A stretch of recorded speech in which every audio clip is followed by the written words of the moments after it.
নমস্কার বন্ধুরা, সবাই কেমন আছেন? আশা করছি সবাই খুব ভালো আছেন। আমিও খুব ভালো আছি। আজ রবিবার, এখন 11টা বেজে গেছে। সকালে উঠে কাজ সেরে মেয়েটাকে নিয়ে গেছিলাম নাচ শেখাতে। সেখান থেকে সব কিছু কাটাকুটি করে রান্না চাপিয়েছি। দেখুন গ্যাসটা একদমই জ্বলতে চাইছে না, তাতেই করছি।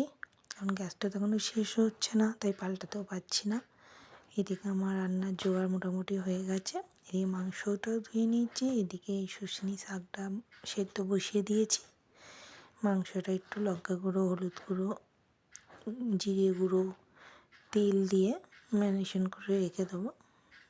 মশলাগুলো ভালো করে ওর ভিতরে যায়, খেতেও টেস্ট হয়। এবার এদিকে পটলটা ভাজা হয়ে গেছে। কিন্তু রবিবারে বেলায় রান্না তো বড্ডই ঝামেলা হয়।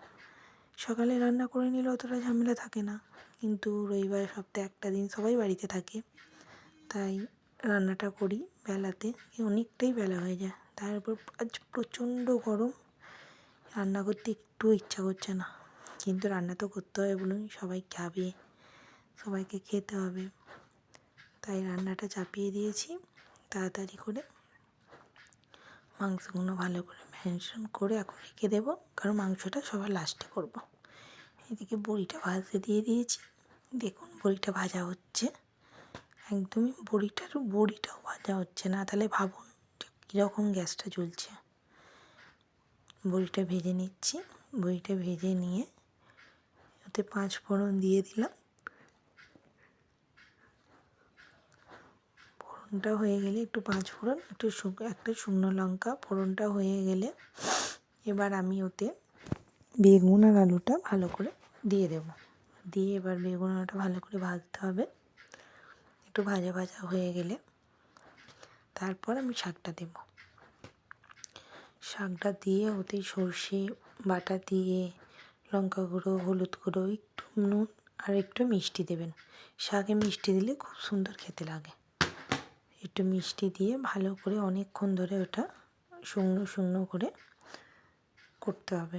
তো এতে কিন্তু কোনো জল দেওয়া যাবে না, একটু মশলার যে জলটা ওটা দিলেই এটা মোটামুটি হয়ে যাবে। কারণ আলুগুলো সেদ্ধ হলে রান্নাটা মোটামুটি কমপ্লিট। শাকটা দিয়ে ভালো করে নেড়ে নিয়েছি। নেড়ে নিয়ে মশলা দিয়ে রান্নাটা হয়েই এসছে, দেখছেন সব কিছু করে জলটাও শুকিয়ে গেছে, একদম শুকনো শুকনো হয়ে গেছে, খেতেও খুব সুন্দর লাগবে। এবার এদিকে থোড়টাও ভেজে নিচ্ছি। একটু সর্ষে, একটু পোস্ত, শুকনো লঙ্কা ফোড়ন দিয়ে তারপর একটু কাঁচা লঙ্কাও বেটে নিয়েছি, নিয়ে একটু মিষ্টি, একটু নুন দিয়ে থোড়টা ভেজে নিয়েছি। এইদিকে আলু, মাংসের সমস্ত কিছু, পেঁয়াজ, টমেটো, আমি সব কিছু জোগাড় করে মাংসটা চাপিয়ে দিয়েছি। মাংসটাও হতে চললো, আমি এদিকে কাজ কিছুটা করে নিই। মাংসটা আজকে একটু ঝোলঝোলই করবো, কারণ আজকে ডাল করব না। এদিকে রান্না মোটামুটি কমপ্লিট হয়ে গেছে আমার। এদিকে কাজগুলো করে নেবো।